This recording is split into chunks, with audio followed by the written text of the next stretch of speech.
800 साल उस दौर में मुगलों ने हुकूमत की। बादशाह अकबर ने वहां पर बहुत कुछ तामीर करवाया। फिर मुगल खत्म हुए, मराठाओं का राज शुरू हुआ।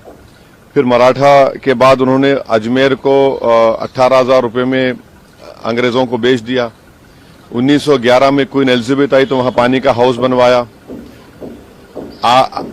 नेहरू से लेकर जितने प्रधानमंत्री बने वो वहां पर चादर भिजाते हैं। आप बताइए क्या करना चाह रहे हैं लोग? आखिर क्यों इतनी नफरत पैदा कर दिए बीजेपी आरएसएस वाले मस्जिद दरगाहों के ताल्लुक से? प्रधानमंत्री नरेंद्र मोदी खुद चादर भिजाते हैं। अब बताइए उस पर क्या बोलेंगे वो? उन्होंने मिनिस्ट्री ऑफ माइनॉरिटी अफेयर्स को पार्टी बनाया तो नरेंद्र मोदी की सरकार उसको बोलेगी कि वो दरगाह है ही नहीं है। प्लेसेस ऑफ वर्शिप एक्ट तो इस्तेमाल ही नहीं हो रहा। लोअर कोर्ट आखिर प्लेसेस ऑफ वर्शिप एक्ट को क्यों नहीं सुन रही है? आप हर जगह पर जाकर बोलेंगे नहीं यहां पर मस्जिद नहीं थी, यहां पर दरगाह नहीं थी, यहां पर कुछ और था, तो फिर कल कोई मुसलमान जाएगा कोई बोल दे जाकर के नहीं यहां पर ये नहीं था, यहां पर वो था। कहां रुकेगा फिर ये? तो रूल ऑफ लॉ कहां जाएगा? डेमोक्रेसी कहां जाएगी? लॉ एंड ऑर्डर कहां जाएगा? हमने देख लिया संभल में 5 लोगों ने अपनी जान गंवा दी। इतना बड़ा गड़बड़ हो गई, वहां पर वायलेंस हो गया। तो ये तो देश के हित में नहीं है। जो सियासत नरेंद्र मोदी और आरएसएस कर रही है उससे देश कमजोर हो रहा है, उससे भाईचारगी कमजोर हो रही है, रूल ऑफ लॉ कमजोर हो रहा है। अब तो इनको जवाब देना पड़ेगा। ये जितने भी लोग हैं ये डायरेक्टली इनडायरेक्टली इनका ताल्लुक बीजेपी आरएसएस से है। उन्हीं के इशारों पर हरकत। जब तुम्हारे महलों की मस्जिद पर नोटिस लग जाएगी, this is not a Waqf property. तुम क्या उस वक्त उठोगे जब दरगाहों के सामने नोटिस लग जाएगी, this is not a Waqf property? तुम क्या उस वक्त उठोगे जब कब्रिस्तान में जाकर कह दिया जाएगा कि तेरे अब्बा की खबर पर तू शबे बारात के दिन आकर फूल नहीं चलाएगा, ये वक्त प्रॉपर्टी नहीं है? तुम उस वक्त रोगे, तुम उस वक्त जागोगे जब कयामत का सूर फूंका जाएगा। ये वक्त है उठने का। हर जगह पर जाकर बोलेंगे नहीं यहां पर मस्जिद नहीं थी, यहां पर दरगाह नहीं थी, यहां पर कुछ और था।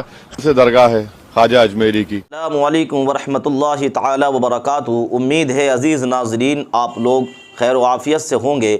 अल्लाह पाक आप लोगों को शादो आबाद रखे।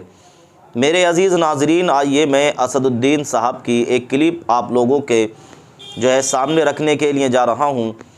किस तरीक़े से संभल में जो हालात बनाए गए और वहाँ पर 5 या 6 मुसलमानों की जान चली गई जामा मस्जिद के मामले को लेकर, तो वहाँ पर किस तरीक़े का दंगा और फसाद हुआ, ये सारी बातें आप लोग न्यूज़ के ज़रिए देख ही रहे होंगे।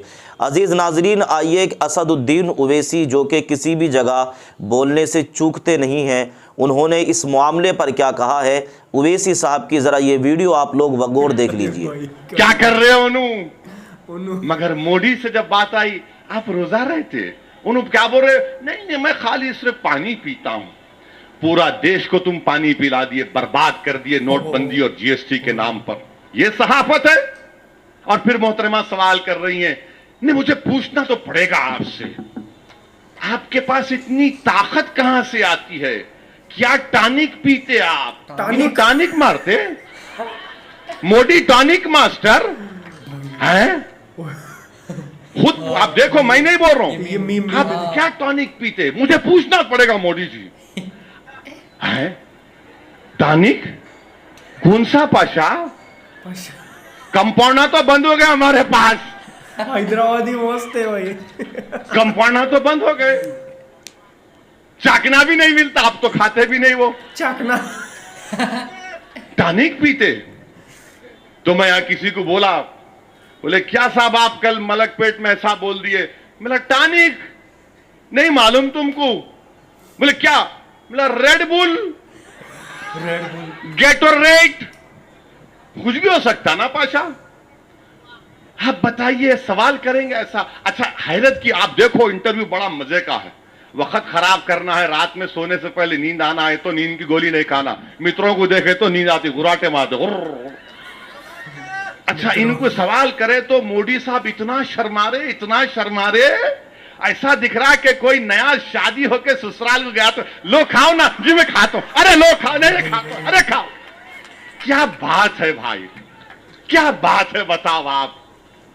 सवाल इनसे ऐसा कर रहे हैं आप, और हम टीवी पे जाते तो पूरा ऐसा दिखता कि तोप लगाकर मारते, और हम जो है ठहरे हुए मारो कितना मारते देखेंगे।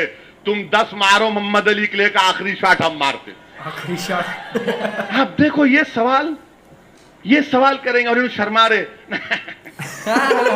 क्या बात, वजीर आजम से सवाल कर रहे या कोई छोटे बच्चे से कर रहे 12-13 साल के। ये हिंदुस्तान के हमारे चंद मीडिया के चैनल ऐसा हो गए। आप बाद में पूछो उनको, अरे क्या है हजरत, अरे ओवैसी साहब अगर ऐसा नहीं पूछे तो उन्हें जीने नहीं देता।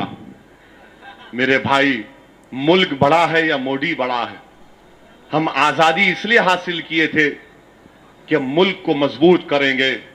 अंबेडकर ने संविधान आइन इसलिए बनाया ताकि हर एक को इजहार ख्याल की आजादी हो, और हिंदुस्तान में इजहार ख्याल की आजादी एक बुनियादी राइट, फंडामेंटल राइट है। मीडिया हमारा जमहूरियत का चौथा पिल्लर है, और अगर आप एक शख्स से डर जाएंगे तो याद रखो, जैसे अंग्रेजी में कहते पावर इज नॉट इटर्नल।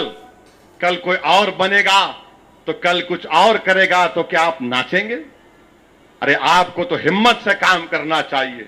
सबक लो अमेरिका के व्हाइट हाउस के उस रिपोर्टर का जिसने खड़े होकर ट्रंप की आंखों में आंखें डालकर सवाल पे सवाल करता जा रहा था। ट्रंप इनकार कर रहा था, वो पूछता जा रहा था।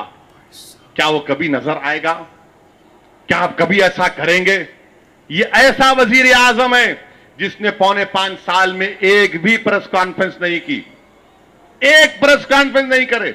अच्छा, ये टीवी वालों से मेरी गुजारिश है, अरे भाई रीजनल लीडर्स हैं ना, उनको बुलाओ। केसीआर है, ममता है, पटनायक है उड़ीसा के, इनको बुला के इंटरव्यू लो ना आप। नहीं, उनको भी नहीं ले सकते, लिए तो उन्होंने नाराज। अरे इनू कौन है भाई? इनू नाजरीन, अभी आप लोग ये वीडियो देख रहे थे ओवैसी साहब की। ओवैसी साहब ने ये कहा कि ये जो संभल में दंगा हुआ, ये बहुत ही जो है गंभीर तरीके से इसको लेना चाहिए, और जिन लोगों ने दंगा भड़काया है उन पर सख्त से सख्त जो है एक्शन लेना चाहिए।